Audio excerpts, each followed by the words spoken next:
Je vous le disais, dans les titres, le monde de la presse est en deuil avec la disparition de Sidi Lamine Niasse, le président directeur général du groupe Walfadjri. Après avoir appris la triste nouvelle, le chef de l'État, via son compte Facebook, a salué la mémoire de Sidi Lamine Niasse pour ensuite présenter les condoléances de la nation à la famille du défunt.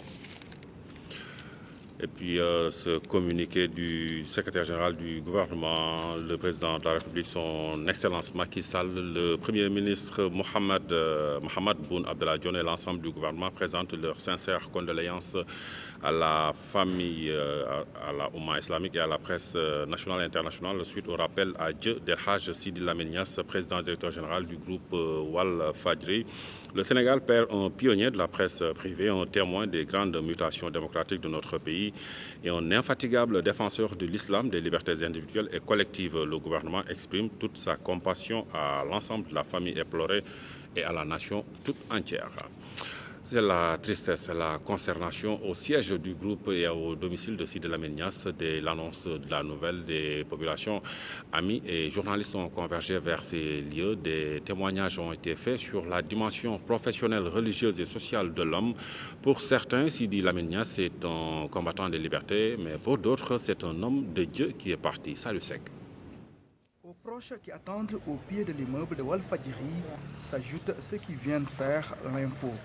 Dans la foule, amis et journalistes principalement, sur place, beaucoup d'émotions et de chapelets. Quand les uns égrènent, les autres salmodient à voix basse. La disparition de Sidi Lamine Niasse est une perte immense. C'est un homme que je connais parfaitement bien, un homme de Dieu, de conviction, un combattant qui a consacré sa vie durant à combattre l'injustice. Et je pense que tous les Sénégalais peuvent en témoigner. J'ai perdu un ami, un professeur. C'est grâce à Sidi Lamine Niasse que j'ai mis en place aujourd'hui une radio.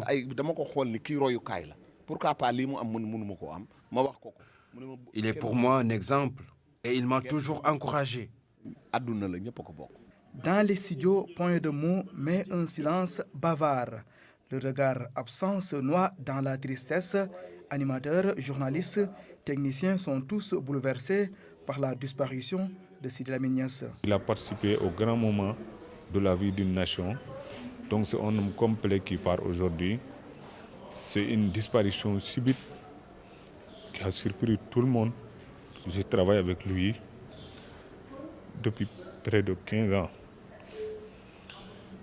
Je n'ai jamais connu d'organe de presse en dehors de Walfadjri. C'est pourquoi je prie pour lui. Chez lui, à Sacré-Cœur 3, on retrouve ses anciens collaborateurs, sa famille et ses voisins. Pendant 35 longues années, nous avons cheminé ensemble. Nous avons tout fait ensemble, tout ce que vous pouvez imaginer, nous l'avons fait ensemble.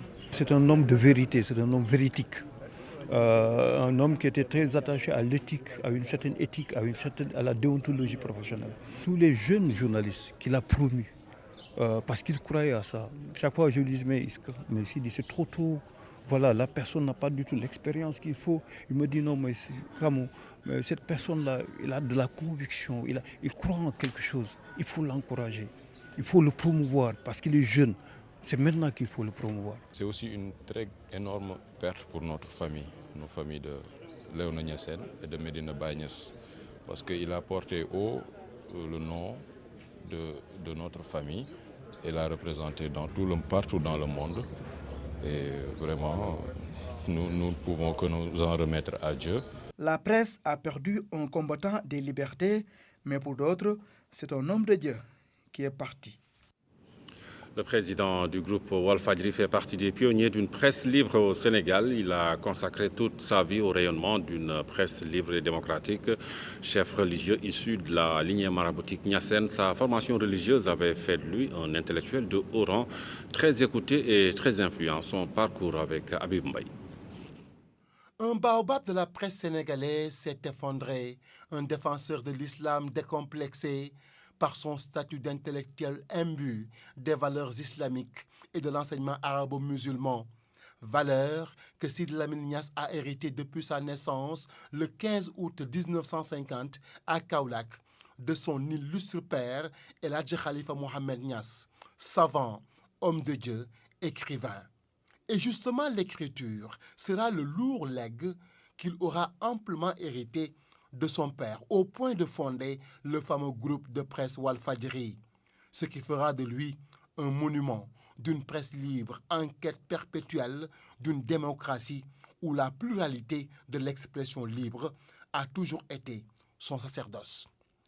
Pionnier dans la presse décomplexée des idées préconçues, Sidi Lamine Niasse a su donner à l'intellectuel arabe toute sa place dans les débats d'idées qui ont toujours cimenté la nation sénégalaise.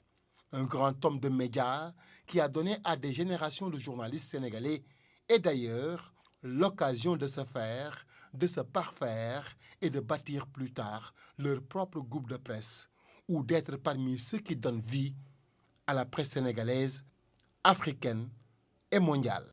Enfin connaisseur du monde arabo-islamique et oriental, il a su nouer de solides relations avec des personnalités de haut rang, qu'ils soient chefs d'État, rois et autres têtes couronnées. Il a beaucoup contribué au combat pour une Palestine libre. De ses relations avec les familles religieuses sénégalaises, Sidi Lamine Niasse était toujours prompte à aller partager avec ses co-religionnaires le savoir tiré des enseignements de son père, dont les 2 ouvrages ont été traduits en français pour permettre à la jeune génération d'en avoir accès. Toute une vie de combattant qui a pris fin ce 4 décembre 2018 suite à une courte maladie, mais l'immensité de l'œuvre fera de lui un immortel qui va à jamais inspirer tout un peuple endeuillé par cet intellectuel arabe, homme de médias, combattant infatigable de Dieu dans le domaine du savoir.